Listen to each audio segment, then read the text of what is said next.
Good morning to everybody. I'm going to speak in Spanish because I'm more fluent in Spanish. Anyway, es un poco contradictorio que en este What I want to say is that it's a bit strange that somebody comes to talk to you in this sort of setting and tells you what we still need to do. But it's important to realize that there are things to be done. What I'm going to try to do is talk about the innovation culture after many, many years of experience trying to implement innovation in SMEs, and also reflect upon what we understand by innovation culture, whether innovation culture is the next step that we have to take and how to take it. I feel that this may be a new generation of innovation management related to greater participation of more people, i.e. R&D is going to be taken out of the lab, extracted from a lab surrounding, and extracted from specific R&D centers. After that, we manage innovation in an integrated fashion with different disciplines, and we're worried about taking innovation to the market. And now the next step that we need to take is to get innovation to be participative and to get back at the innovation routine and make sure that almost everybody in an organization has the innovation habit and has taken it on board. But I'm going to start out by talking about some inconvenient truths, what I usually call myths or viruses, or some things that we take as a given, but which are actually preventing us from taking steps in the field of innovation generation. We need to talk about innovation today, which might seem obvious, but actually isn't so obvious when you take a look at all the literature that's been written about innovation. And I apologize for speaking on first name terms, but I've been working innovation for 30 years now. And everything that I've seen written, sometimes you feel is just a rehash of things that were written in the past. And they've just been tweaked or improved upon or taken from a different context. Do we need to go and look at classical innovation writers? Of course we do, but we also need to innovate today. We need to innovate now using enabling technologies, using different means to the ones that we had in the past, and we need to reinvent. If we are innovators, we need to innovate the innovation. We need to innovate the very innovation processes themselves. I like the Rainova approach. I think it's an interesting one, and I think it captures things that talk about innovation today very well. However, at the end of the day, when we talk about models, they're just really benchmarks that people need to follow, as if they were a route map, or a route map to climb the Himalayan mountains, for example. Of course, you still got to make that climb. It's not so much just looking at the map, but you've got to actually make the ascent up the Himalayan mountains, which requires a great deal of sacrifice, a great deal of 2 up, 1 down. It's never necessarily a sequential route, and it's not easy to follow. So going back to the discourse right from the start, what we try to do is to think about how we can make that climb, how we can truly walk the talk and not just create models, but truly innovate. And in this sense, Professor Roy Wathwell, who actually tutored me, spoke about the 5 generations in innovation generation, and he pinpointed these 5 generations, spoke about models, techniques, applications, that applied in innovation. They are pinpointed over time. Initially, he talks about technological drive. He says that innovation comes from technological drive. For example, you have a technology and you want to see how that technology can be applied in the market. Then, in a second generation, you have the marketing experts who say that there are innovations that are technology push, but there are also innovations that are demand-driven.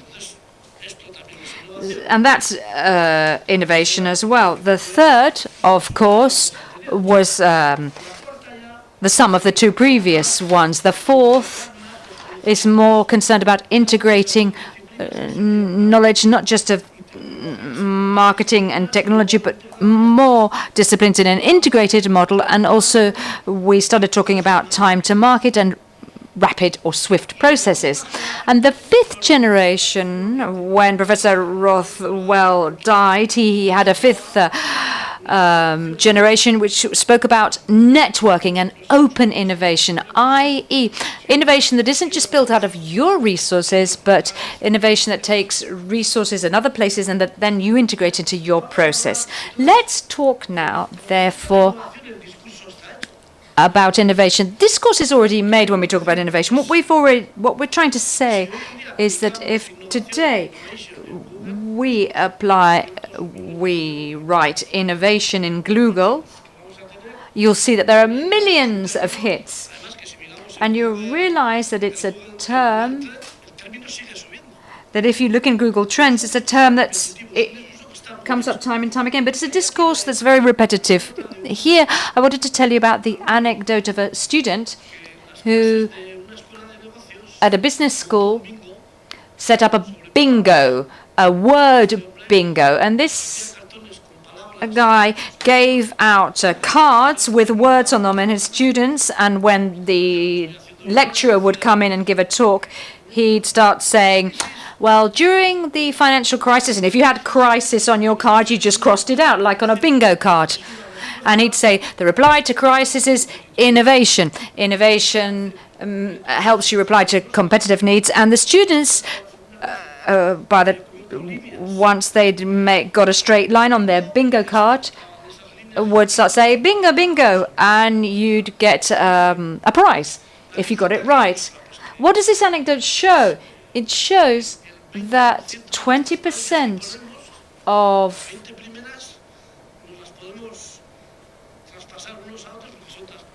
the overheads that we project in a talk are almost the same, because they always say the same thing: help for SMEs, transparency, innovation, etc., etc. So the discourse already exists, and I could talk about different terms that would allow us to be outside this discourse, to be able to create new discourses, and it would never end. Here we have one classic line, which would be research, development, and innovation, transference, and technology. So this would be one of my first comments. There's more than enough discourse. Secondly, I know no professionals of innovation. We don't have a specific job position called innovation manager. There's very few people that just work on innovation. Most of the times you are going to innovate, but you do other stuff too. So the lack of this discipline is a great problem, because on the one hand, we have not identified a specific knowledge. We are not legitimized. And secondly, innovation in companies sometimes is casual, and it's not part of the organization, and it's done ad hoc and on the side, which would also be a problem.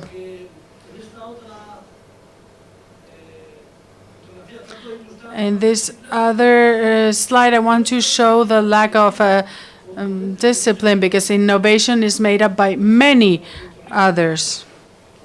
It's like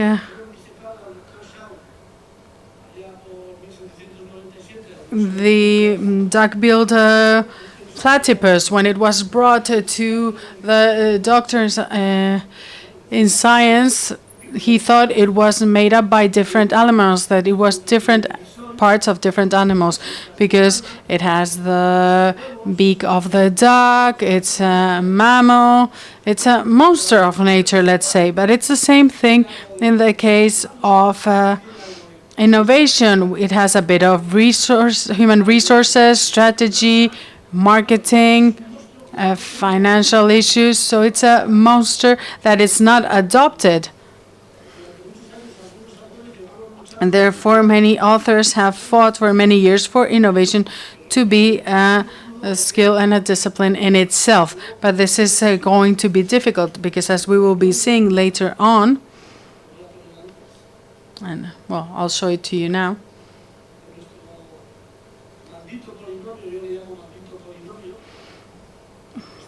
In this polynomial, we have this small I for innovation. So it's more important to first research, then develop, and then innovation. And that's not true.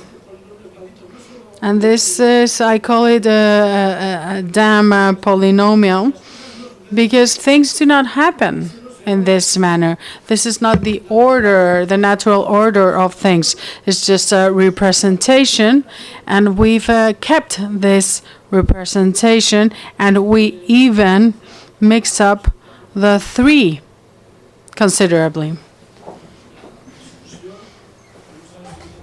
So it's an ongoing discussion, because technology center, where should we put it? In the uppercase or lowercase I? Or, for example, we first sometimes have development and then innovation. That's good for vocational training. You first do things and then you look for the scientific element.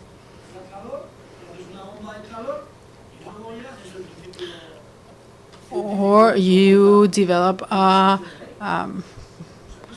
hot water pump, and then you decide what's included in that design. So this polynomial is not a good representation, because it has been adopted as if it were a reality. So as universities,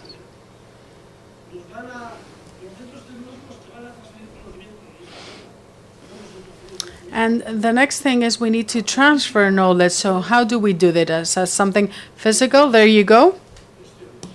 So we need to be very careful with all of this. So as innovators and innovation managers, we are right there at the final kilometers of the marathon, because no one is saying that research and development are not important. But the last 12 kilometers in a marathon are the most complex for the athlete.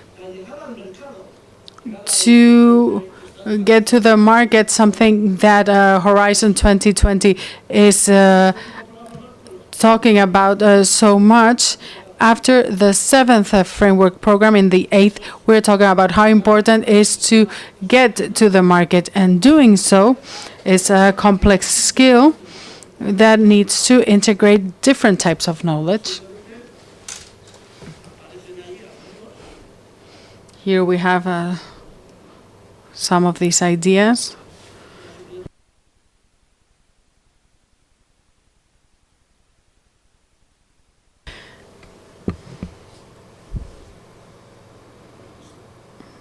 Well, it doesn't matter. I just wanted to say that there are many skills involved.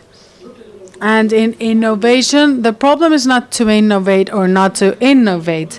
We face different problems in companies, what they know and what they don't. Sometimes they're not aware of losing the market and how their competitors are right in front of them. And this is one of the problems of innovation. Another problem is those that are aware that their competitors are there, but they don't know what to do about it, because they have skills that are the same skills, and no new skills are acquired by their staff. Others know what to do about it, but they never do it. And here the excuse is usually lack of financing. but we usually face the problem of not having a specific guidelines to face this type of problem. And others know what to do and how to do it, but they also have fear, and this is more common than what would be expected. This is not like watching a horror movie. This is the fear that you have inside that makes you choose those things that you know about, because it's easier to reach a consensus of when having low risk and low uncertainty projects. Executive directors nowadays value more these truths than this could be or this could happen. These potentially good ideas are not continued because we just rely on those things that we know will happen. So some managers that believe in innovation said that it's very impossible for my organization to implement innovation. I can just improve some things. There are things that don't allow me to implement innovation. So we don't just want to have one only problem regarding innovation. We have different problems that need to be faced in different ways. And that's why in innovation, we need to face the problems as we get to them. Those of you that work with innovative routines know that this is the main problem, and that's the swamp. And what is that? That's your daily work. That means everything you need to do every day, with agendas that are full of stuff and full of problems that need to be solved. That prevent you from being innovative and from innovation taking place. If you, as a hero, want to overcome this swamp area, you need to be like Rambo and kill the crocodiles and slowly being able to cross the swamp. This is one of the main obstacles for innovation that is not usually talked about. How our daily work is a problem to implement innovation. This is something that I will speak about later on, but this has been our icon for the project of routine. So innovation must become a bridge so that we can go beyond our daily work, so that we have some time allocated and some space allocated to be able to develop innovation. If we don't do this, our good intentions will just be swallowed by the swamp. If not, we won't be able to innovate. We will just say that no one's guilty. The system has just absorbed us. And the last problem I mentioned is fear. Fear is that feeling of falling and not doing anything interesting by spending lots of money, and your managers coming to you later on and saying, this didn't make much sense. So that's why the systems are very interesting for us. Innovation systems allow you to create the process so that most of the time we simulate innovation before deciding to do so or not. There's a higher expenditure in neurons than in money.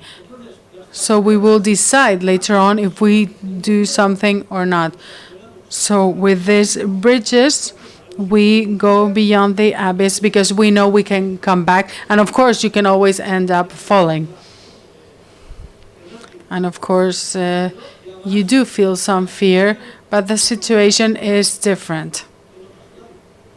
Because if you don't have the ropes on the sides to hold on, you won't progress. So we need to have tools to prevent that fear from appearing.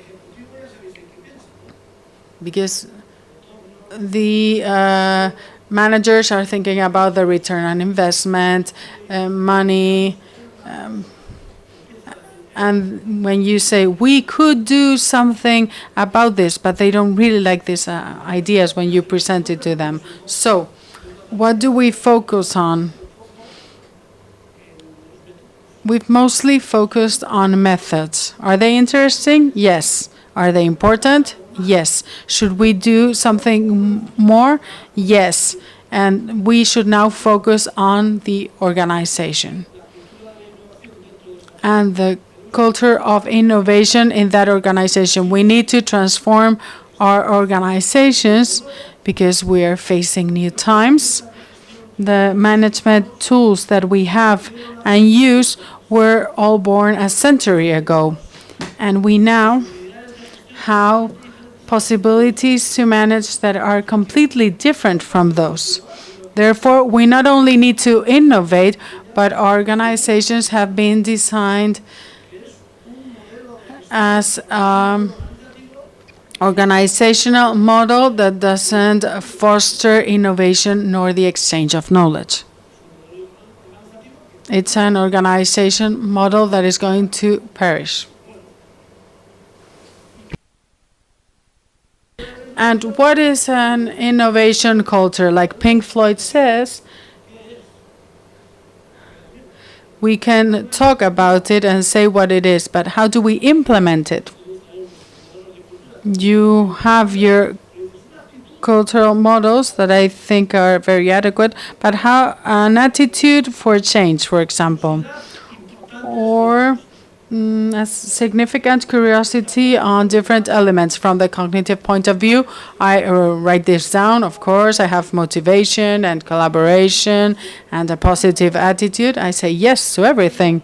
But now we get to the question, but how do we do this? How do we implement it? Through PowerPoints? On Friday afternoons, we show a PowerPoint to everyone telling them that they need to innovate, that people don't really believe in this. They say, okay, what you're saying is okay, but I'm going to wait and see if someone does something about it. So people say yes to the message, but don't get involved. They're not engaged. Therefore, you face the same problem again. Or they feel very hopeful about it on Friday, but Monday morning it's raining, the sky is gray, and they find exactly the same organization they had before. And they say, am I going to be able to innovate in this swamp? That's impossible. We've built our organizations in this manner, and we've also done something to transform them, and that's not to transform them, and that's the contradiction. We maintain the same structure, but here we need to expand it to know what's happening. And on this side, we need to have all these working groups. This would be the calm effect. Everything is exactly the same, but we have all these other working teams. So this suit doesn't suit us anymore, doesn't fit well, and we're trying to tailor it.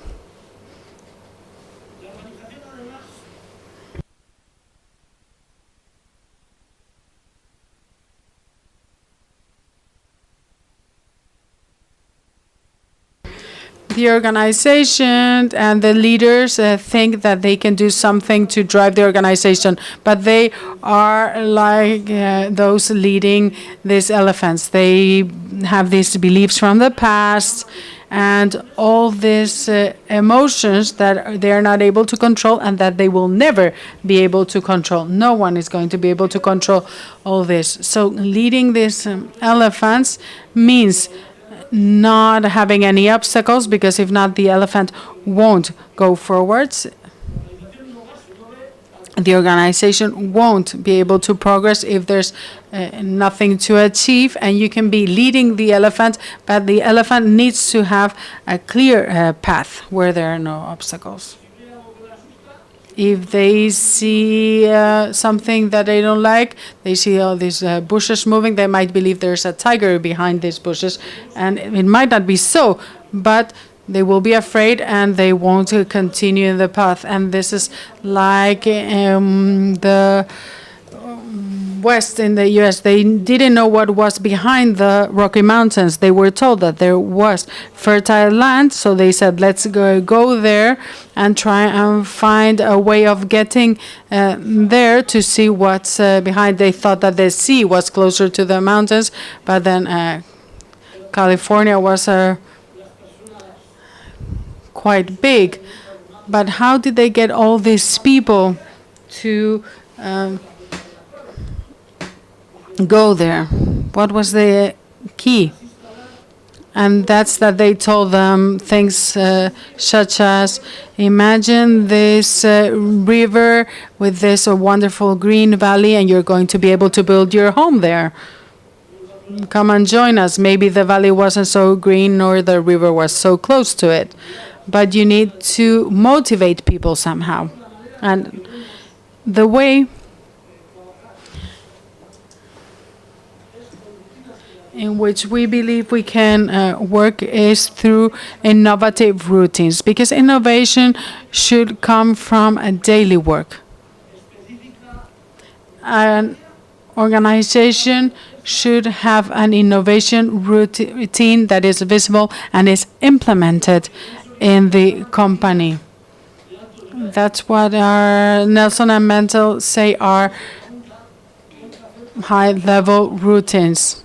So people don't ask themselves what they have to do every day when they get to work because they have established routines. But sometimes these aren't useful anymore, so we should find ways of changing them.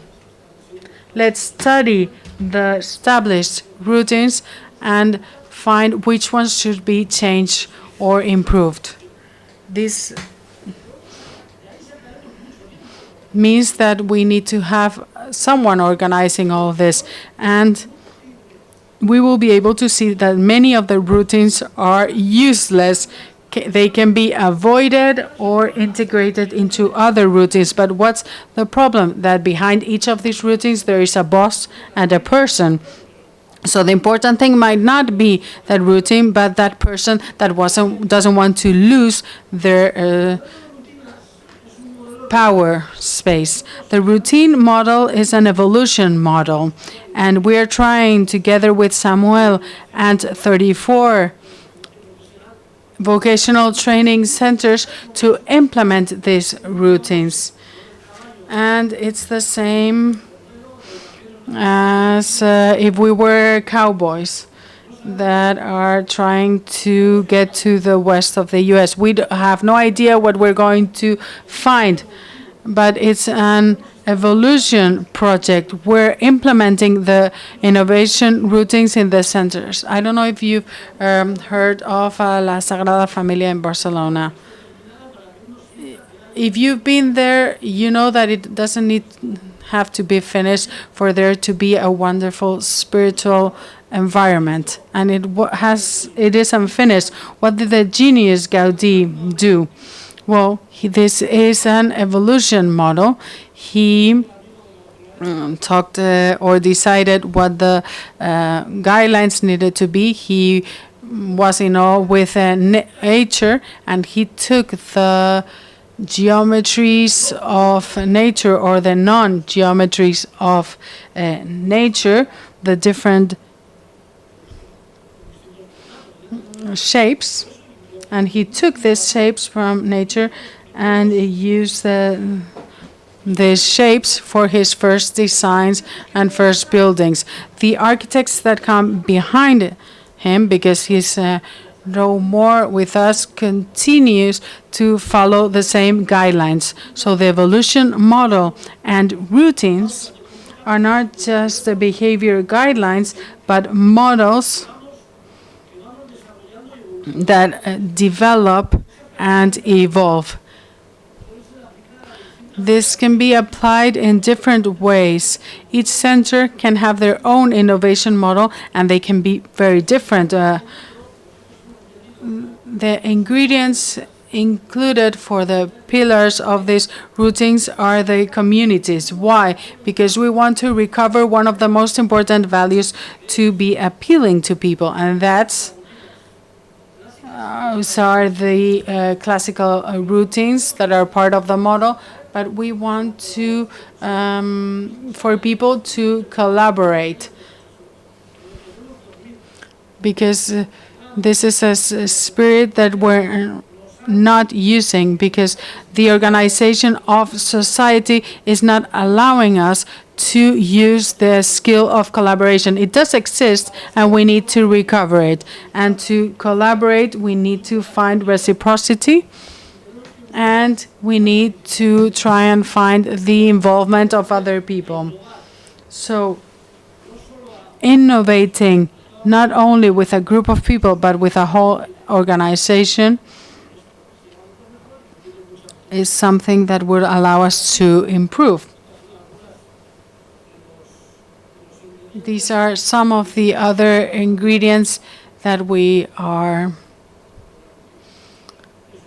using to develop our routines. It's an unfinished project. And when does it finish? Never. It never does. When the world stops changing, which means never. And this is our message regarding the steps forward to implement the culture of innovation. Instead of having a catalog or having a catalog of elements that are part of an innovation culture, to experiment this culture, to use guidelines and to develop them in an evolution model, as we're trying to do. And that was everything. Thanks for your attention.